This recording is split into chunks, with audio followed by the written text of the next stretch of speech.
Hello, everyone. Another episode with the Fox, your host. Our show, All Night Long with the Fox, syndicated with Radio Dentata, Internet Radio Worldwide. Also brought to you by Night Moves with the Fox Studio.com. As I said at the start, you'll be spending the next half an hour or 40 minutes with the good old Fox, as well as my co-host and producer, Kitty from the Netherlands. Say hello, Kitty. Howdy, everybody. And Should say it in Dutch we have sometime. got today, all the way from Las Vegas, Nevada, USA, found this lady on LinkedIn, and here we are today. We have nighttime adult performer Jenna Munson. Welcome to Night Moves with the Fox Studio and All Night Long with the Fox Show, Jenna. Hey, thanks for having me. More than happy. It's nice to talk to you guys. Well, it was a little bit of a chase getting you, but as they keep on telling me ever since I was a little kid, patience is a virtue, and generally it works out really well, and I guess this is one of them. Here we are. I know that Kitty has got a million questions to ask you, so I'm going to let Kitty take over, and I'm just going to sit here and shut up and mind my own business for a few minutes. Well, I'm so excited to learn a little bit more about exactly what you do and where you work in Vegas, but I'd also like to know what else you do besides being an exotic dancer, because I think you already started to mention something, and I'd love for everybody else to hear what the other things that you do are.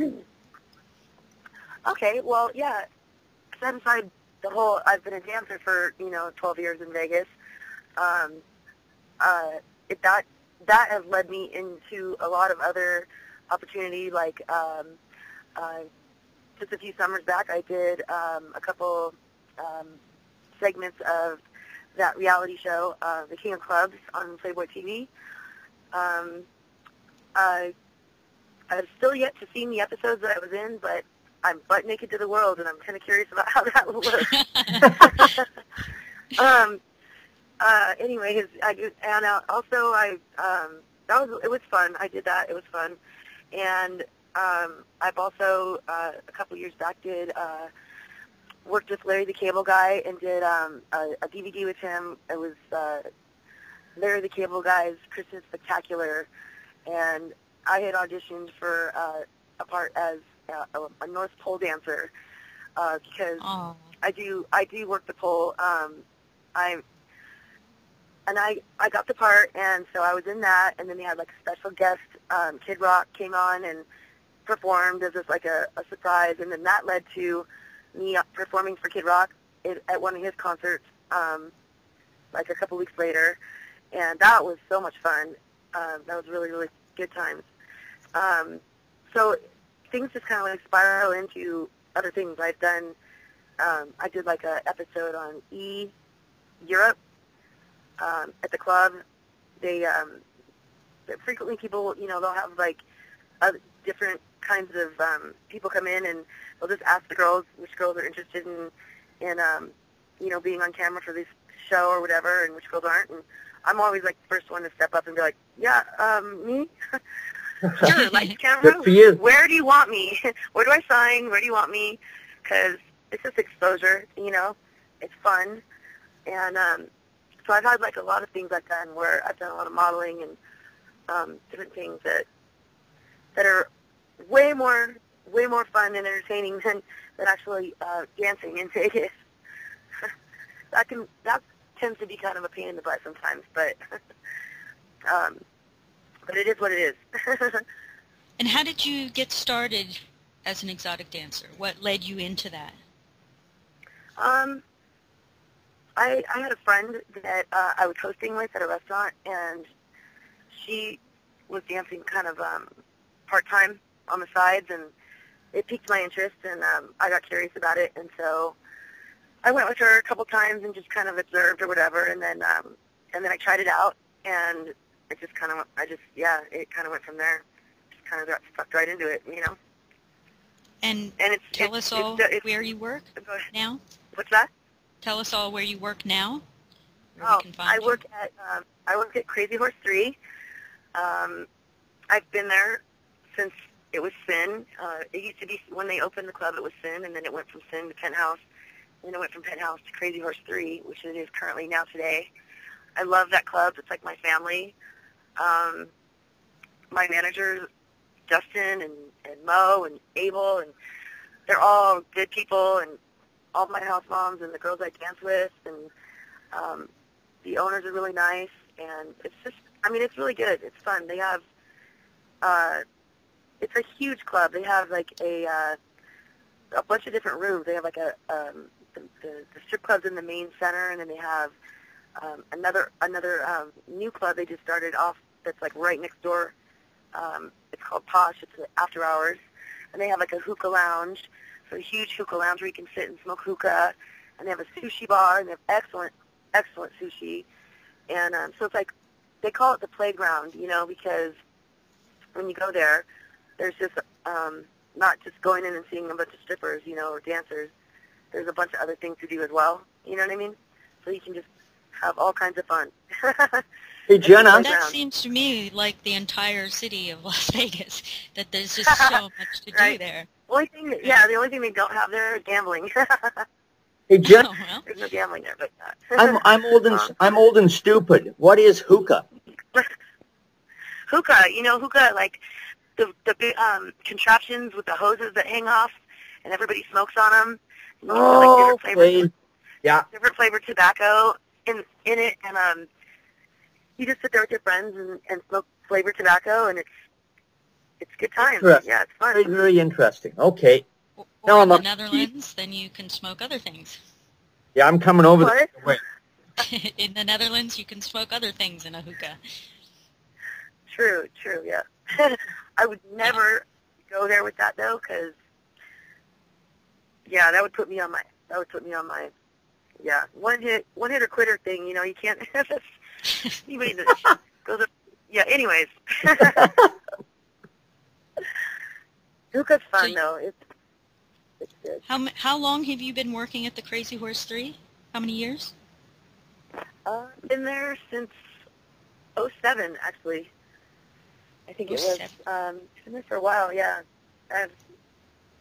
Well, you know, it's my family, so you get in, you work with the club, because I originally started there because Scores, I used to work at Jaguars. Jaguars got taken over by Scores, and then I worked there for a while and got to know them as my family, and so then Scores took over Sin, and one of my managers had called me and invited me down and was like, Jenna, they have poles here because they took all the poles out of Scores, and I was pissed. I quit.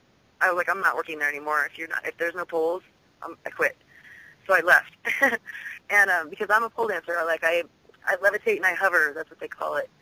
I portray a lot of power and strength in my upper body, and I'm actually I look, you know, like your average I'm 5'6", platinum blonde, you know. I don't look dainty, but I don't look, you know, just people will have to see my picture. Anyways, to hang off the poles like I do takes a lot of upper body strength. So I don't look very strong, but I can push my own car if need be. Oh, man. But so I quit. And anyways, my manager called me up and was like, there's poles. So I went down there and I walked in the door and I was like, okay, yeah, so when do I start? Because the poles went like 16 feet up, and I was just like, yay me. And I got all happy again because I'm a stage performer, you know what I mean?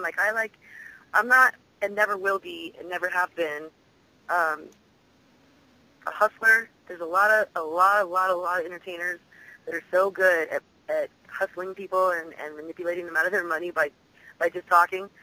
And I've always sucked at that, and I always will. It's the only part of dancing I've never actually advanced in, which sucks for me because that's the part that makes you the money, you know. But you're more of the but performer in the show. yeah, I'm more of like the I'm the first one to step up on stage if need be, and you know, like move, you're chopping up the water, and get out of my way, you know. And you know, I love performing on stage, and I love dressing up and you know, running around in little dresses, and it's fun, you know, whatever. But when I have to get down off the stage and actually like go work a crowd, you'll never see me doing it. You'll never see me doing it. I always try to make myself look busy, but if anybody that knows me who I am, they know I'm not busy. I'm just wandering, you know, looking for somebody to wave me down for a dance or something, you know, because I don't know, it's an odd industry. It's corrupt, it's evil, but yet at the same time it's fun, and I don't really know. It's just, yeah, so I could go on about that all day, but it's interesting. I would definitely Yeah. people look down to see me because you'll have a whole new outlook on me after you see me on stage.